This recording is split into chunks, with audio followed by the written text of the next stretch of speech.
Bonjour à tous, voici l'exercice 13 qui a l'air très difficile comme ça à le regarder du concours physique puissance 11 13 mai 2017. Un peu de trigonométrie dans l'escargot. Alors là, pour faire ce genre d'exercice, lors d'un concours, il faut aller vite. Je ne sais pas s'il faut se lancer dans ce genre de choses. Le texte est quand même a l'air vraiment compliqué, la figure aussi.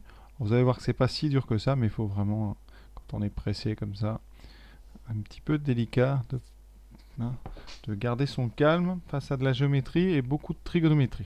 Donc on est parti. Alors la construction, bon, je vous laisse évidemment lire le texte, je vais vous résumer rapidement ce qui se passe. Donc on part ici d'un point O et on construit un triangle OA0 B0 ici isocèle. D'accord, ça veut dire qu'ici vous avez le segment OA0 à la même longueur que le segment OB0. Et ici vous avez un angle qu'on va appeler ici alpha, qui est le même ici parce que le triangle est isocèle. Et ensuite, qu'est-ce qu'on fait? On prend le milieu du segment A0, B0, donc A1, ici, et on va prendre son symétrique par rapport au côté O, B0. Donc ici, vous avez un angle droit. Et comme on a symétrie axiale, et bien ici, le A1 étant le symétrique de B1 par rapport au segment, ou même à la droite OB0, et bien vous retrouvez ici le même angle alpha par symétrie. Et ainsi de suite, à chaque fois, vous voyez, une fois qu'on a construit A1, B1, on prend le milieu A2. De A2, eh bien, on fait le symétrique pour trouver B2. Ça nous donne un point A3 qui est le milieu. Vous avez par symétrie encore le même angle alpha. Et comme ça, ici, vous voyez, vous avez toujours le même angle. Ça, il fallait le comprendre. Une fois que vous avez compris ça, vous allez voir, c'est pas très compliqué. Ce n'est que de la trigo. Première proposition, donc vous direz si c'est vrai ou faux. La longueur OAN plus 1, c'est sinus alpha fois OAN. Alors on va tracer rapidement un triangle ici. Alors, si vous avez par exemple, on va prendre le A6 ici. On va prendre sur A6, comme ça, on va regarder ce que c'est OA6 par rapport à OA7. Et si vous regardez à chaque fois, je vais faire ça en rose, comme ça vous le verrez bien. Vous avez ici ce côté, ça c'est OA6, et OA7 c'est ici.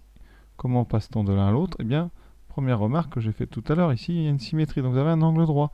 Donc à chaque fois, eh bien, le triangle OAN AN plus 1, il est rectangle. Et rectangle où ça? Toujours ici sur A7, donc en AN plus 1. Donc on va pouvoir faire de la trigonométrie. Et en trigonométrie, donc l'angle étant ici, l'angle alpha qu'on connaît c'est ici, vous avez côté adjacent et hypoténuse qui nous intéresse. Donc on va faire des cosinus. Donc dans ce triangle, le cosinus de l'angle alpha, il vaut le côté opposé, adjacent, pardon, OAN plus 1 sur l'hypoténuse, donc OAN. Et si vous faites le produit en croix, on obtient que OAN plus 1, c'est donc cosinus alpha multiplié par OAN. Qu'est-ce qu'on nous propose?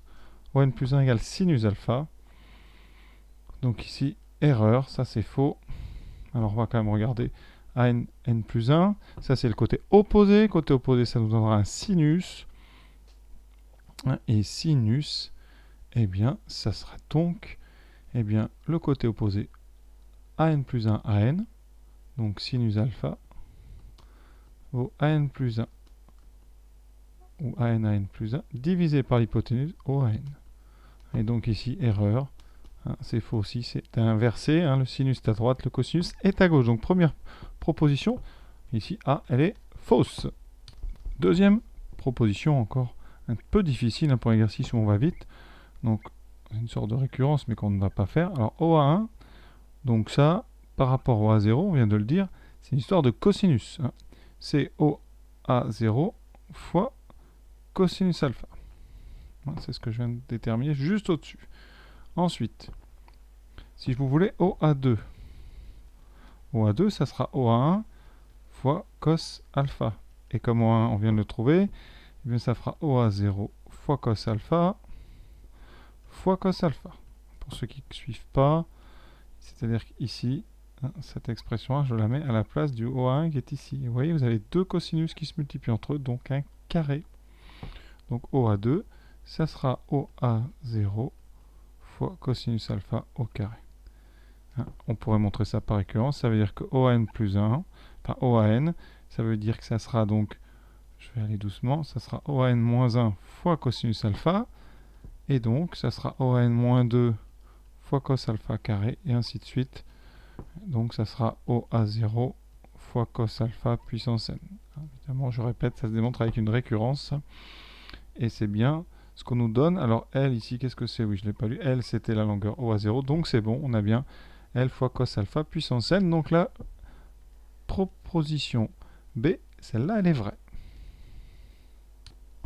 Troisième, la suite, on prend la longueur, on prend une somme ici, Ln, qui est la somme des A0 à 1 plus 1 à 2 jusqu'à AN-1 à N. Voilà. Troisième proposition ultra difficile, je crois que je ne sais pas si beaucoup d'élèves l'ont choisi, mais ça m'étonnerait. Donc là, on parle d'une longueur ici, Ln, qui est la somme des longueurs A0 à 1 plus 1 à 2. Donc c'est le tour en fait ici de notre sorte d'escargot jusqu'à AN-1 à N.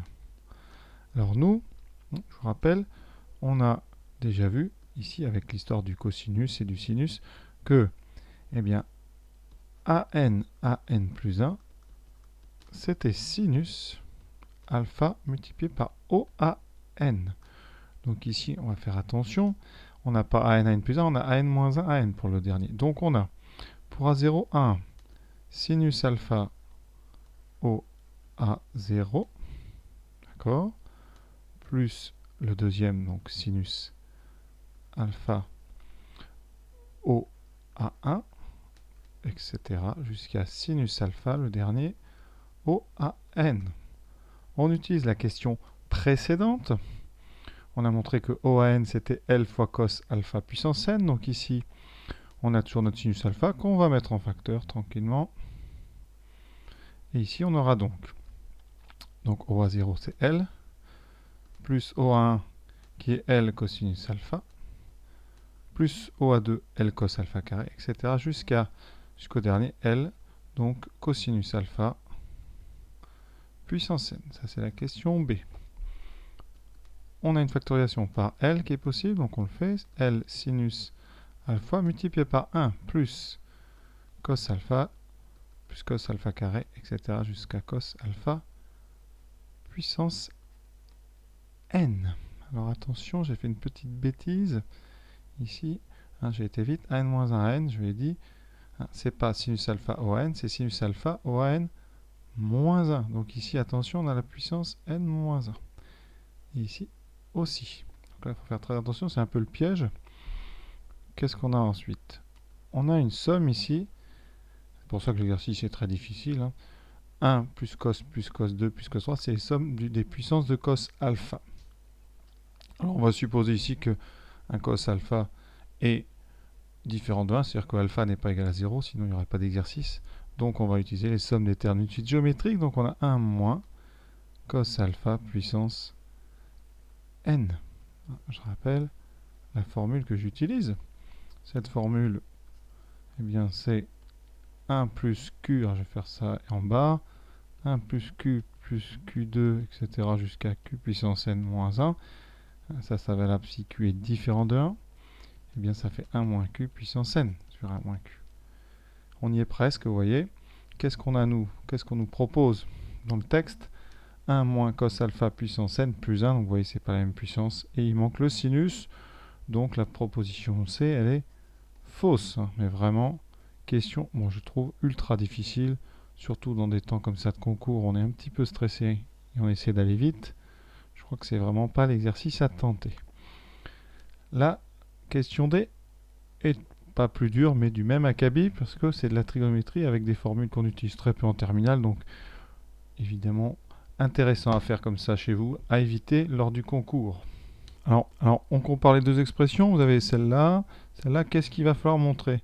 La seule différence, c'est qu'à droite, vous n'avez plus le sinus alpha et le 1 moins cos alpha. Donc nous, on va essayer de transformer sinus alpha sur 1 moins cos alpha. Et ça, on va utiliser les formules qu'on vous donne là, les formules dites de duplication. Ici, sinus x. Bien, on va utiliser la formule qui est donnée ici. D'accord? Alors, je l'avais là à réécrire dessous pour que vous compreniez bien ce qui se passe. Sinus 2x, c'est 2 fois sinus x fois cosinus x. Et moi, je vais appliquer cette formule, mais à la place de 2x, je vais mettre x. Donc, on va tout simplement diviser la variable x par 2. Ça nous donne ici 2 sinus x sur 2 cosinus x sur 2. Effectivement, en fait, mon x, eh bien moi, ça sera alpha, alpha et alpha. Et vous voyez, qu'est-ce que j'ai fait? Eh j'ai tout simplement appliqué la formule ici pour x égale alpha sur 2. Conséquence, pour le numérateur, sinus alpha, c'est donc 2 sinus alpha sur 2 cosinus alpha sur 2. Maintenant, on s'occupe du dénominateur, 1 moins cos alpha. Alors, d'après ce qu'on nous donne, 1 moins cos 2x, j'utilise celle-ci, en multipliant des deux côtés par 2, c'est 2 sinus carré de x. Et moi, je vais faire pareil, je l'utilise pour alpha sur 2. J'obtiens donc 1 moins cos x égale 2 fois le sinus carré de x sur 2. Conséquence, mon dénominateur, et c'est là que vous dites, ouh là là, j'aurais pas forcément réussi à faire ça lors d'un concours, et bien dessous, ça donne 2 sinus carré de alpha sur 2. Les deux se simplifient. Vous avez un sinus alpha sur 2 et un sinus alpha sur 2 en bas. On simplifie. Qu'est-ce qui reste? En haut, cos alpha sur 2. En bas, sinus alpha sur 2. Et ça, eh bien vous reconnaissez, soit c'est la cotangente, soit c'est l'inverse, 1 sur tangente de alpha sur 2. Eh bien on a fini, puisque quand dans notre formule ici de ln, je remplace sinus alpha par 1 moins cos alpha, je vais le faire ici, on obtient L. 1 moins cos alpha puissance n, il est resté. Et vous avez ce sinus alpha sur 1 moins cos alpha que je remplace par 1 sur tangente alpha sur 2. Et ça me donne ceci. Et ceci, c'est exactement ce qu'on nous propose dans la 4e proposition. Donc c'est vrai, mais vous voyez, exercice complètement disproportionné en termes de difficulté. Celui qui arrive à faire ça, il aura fait facilement 12 autres exercices tranquillement. En tout cas, exercice joli par contre, intéressant, mais à faire en temps tranquillement chez soi. Voilà, j'espère que ça vous a permis un petit peu de mieux le comprendre. Et je vous souhaite une bonne fin de journée.